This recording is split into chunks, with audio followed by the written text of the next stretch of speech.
નર્મદાના સાગબારામાં જંગલ જમીન વિવાદને લઈને આદિવાસીઓના અહિંસક ધરણાનો આજે છઠ્ઠો દિવસ છે।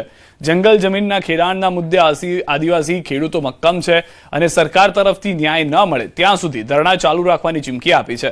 જે દરમિયાન આજે ડેડિયાપાડાના ભાજપના આગેવાનો અને નેતાઓ, જેમાં પૂર્વ મંત્રી મોતીલાલ વસાવા તથા ભાજપ આગેવાન શંકર વસાવા ધરણા સ્થળે પહોંચ્યા હતા। નેતાઓએ આદિવાસીઓ સાથે ધરણા પર બેસી સરકાર સમક્ષ રજૂઆત કરવાની ખાતરી આપી હતી। હવે આવતીકાલે કોંગ્રેસના નેતાઓ આવશે। અમિત ચાવડા, ધારાસભ્ય આનંદ પટેલ સહિતના આગેવાનો પણ ખેડૂતોને મળવા પહોંચશે।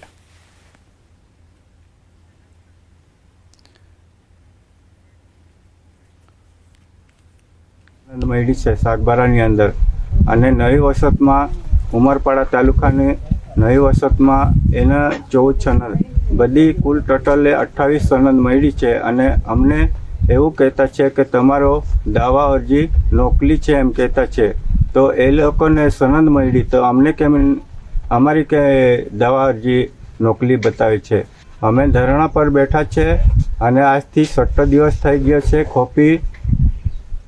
ખોપી ગામે ખેતરાળીમાં અમે બેઠા છે। અહીંયા વધુ માહિતી ન્યૂઝ 18 સમાચાર દીપક પાસેથી મેળવીશું। દીપક, ભાજપના પણ કેટલાક આગેવાનો પહોંચ્યા છે, પરંતુ હજી પણ એ મુદ્દાનું નિરાકરણ નથી આવી રહ્યું।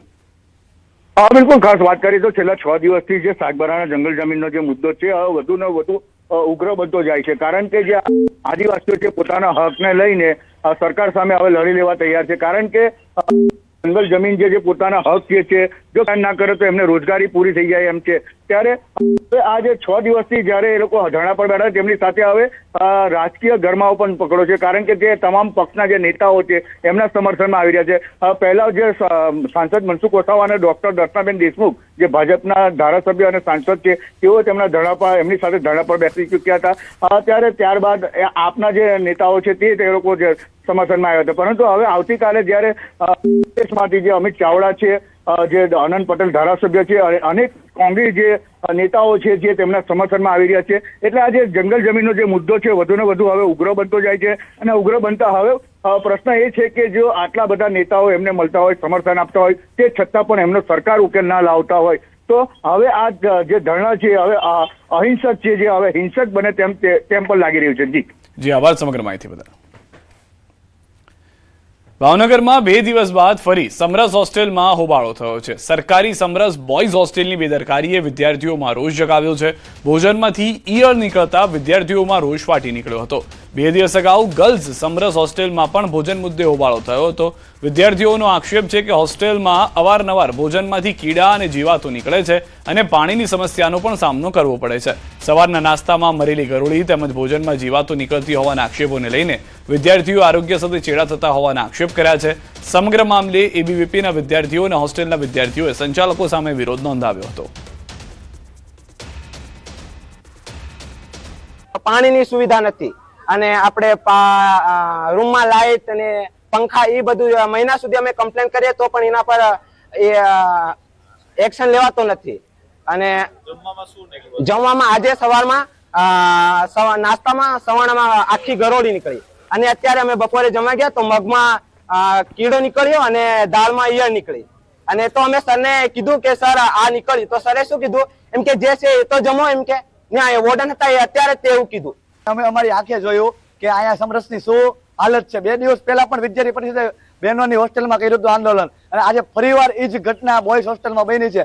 વિદ્યાર્થી પરિષદ આજે આવ્યું છે અને જો આજે આની માંગ નહીં કરાય તો 2 દિવસની અંદર ઉગ્રમાં ઉગ્ર આંદોલન કરશે। સુરતની સમાચાર। ડેન્ગ્યુની સારવાર દરમિયાન 14 વર્ષના કિશોરનું મૃત્યુ થયું છે। તબીબી બેદરકારીથી મોત થયા હોવાનો આક્ષેપ છે। પાંડેસરાની સ્વસ્તિક હોસ્પિટલમાં ચાલી રહી હતી સારવાર। ઇન્જેક્શન બાદ અચાનક તબિયત લથડી, અડધા કલાકમાં કિશોર બેભાન થઈ ગયો। ડોક્ટરે ખોટી દવા આપ્યાનો પરિવારનો આક્ષેપ। પાંડેસરા પોલીસે તપાસ હાથ ધરી છે।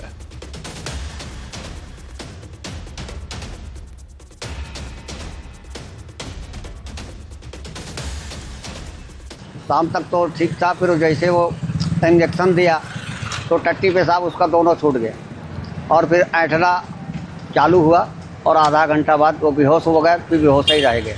भाई मेरे को तो लगता है उसका लास्ट इंजेक्शन जो है उसमें हैवी डोज दे दिया या तो उसने एक्सपायर डेट का इंजेक्शन दे दिया। આણંદના તત્કાલીન ડેપ્યુટી કલેક્ટર કેતકી વ્યાસની એસીબીએ અપ્રમાણસર મિલકત રાખવાના ગુનામાં ધરપકડ કરી. એસીબી દ્વારા વર્ષ 2023થી શરૂ કરાયેલી તપાસમાં ચોંકાવનારો ઘટસ્ફોટ થયો છે, જેમાં કેતકી વ્યાસ પાસે તેમના કાયદેસરના પગાર કરતા 68.84 ગણી વધુ એટલે કે 3 કરોડ રૂપિયાથી વધુની સંપત્તિ છે. આ કરોડોની વધારાની સંપત્તિ અંગે તેઓ એજન્સી સમક્ષ કોઈ જ ઘટસ્ફોટ કરી શક્યા ન હતા.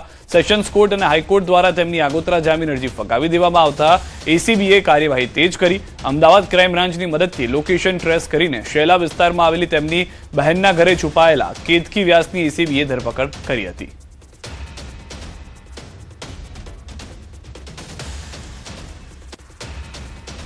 બે 2012-13 થી 23 સુધીનો જે ચેક પીરિયડ છે એમાં એમણે 78 લાખનો પગાર મેળવેલો છે. સામે રસોડા ખર્ચ ફક્ત 15,90,000 જ છે એમાં. મતલબ કે જે સિદ્ધાંત નક્કી કરેલા છે એ સિદ્ધાંત કરતાં પણ એમણે ઓછી રકમ ખર્ચેલી છે અને ઓછી રકમ ઉપાડ કરેલી છે. ત્યારે વધારે શંકા જાય કે આટલી રકમ ઓછી ઉપાડ કરવા પાછળના કારણો શું. આ જે રકમ એમને પગાર પેટે મળેલી એની કઈ પ્રોપર્ટી વસાવેલી, આ બધું જ કેલ્ક્યુલેશન કરી એમની સામે એમણે જે કુલ પગાર એમને મેળવ્યો છે એની સામે એમને જે કાયદેસરની મેળવેલ આવક છે એમની 5 કરોડ 17 લાખ સમથિંગ, એની સામે એમની વધારાની જે આવક જે ગણાય પગારમાંથી બાદ કરતા એ 3 કરોડ 56 લાખની એટલે કે 68.84% એમની વધારાની સંપત્તિ જણાઈ આવી છે. એટલે આ ગુનો દાખલ થયો.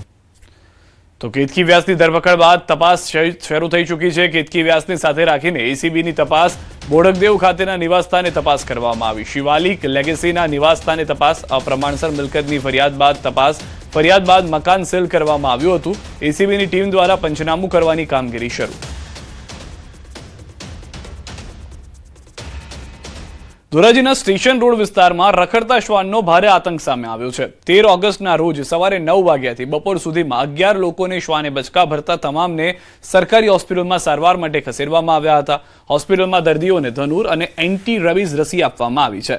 મેડિકલ ઓફિસરે લોકોને અપીલ કરી છે કે શ્વાન કરડે ત્યારે ચટણી કે કોઈ મલમ ન લગાવવું, ખોટા ઘરગથ્થુ ઉપચારથી બચવું જોઈએ. ખાસ કરીને કૂતરું કરડેલી જગ્યા પર લાલ મરચું કે ચટણી લગાવવાની પ્રથા તદ્દન ખોટી છે. તેને બદલે ઘાને 10 મિનિટ સુધી વહેતા નળના પાણી નીચે ધોવા જોઈએ અને તાત્કાલિક નજીકની સરકારી હોસ્પિટલમાં જઈને રસી મુકાવી અત્યંત આવશ્યક છે.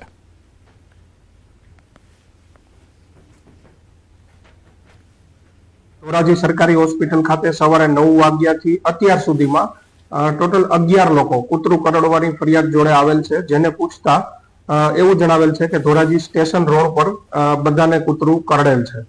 જેમને ધનુરનું ઇન્જેક્શન કૂતરું કરડવા માટે જે આપવામાં આવતું હોય એ ઇન્જેક્શન, ઉપરાંતમાં જે હડકવા માટે જે રસી મુકાતી હોય છે એ ઇન્જેક્શન, એ બધી વેક્સિન અહીં આપેલી છે. ત્યારે નજીકની સરકારી હોસ્પિટલ ખાતે કૂતરું કરડવાની જે વેક્સિન હોય છે એ મુકાવી જોઈએ. ઉપરાંતમાં લોકોમાં જે કૂતરું કરડેલી જગ્યા પર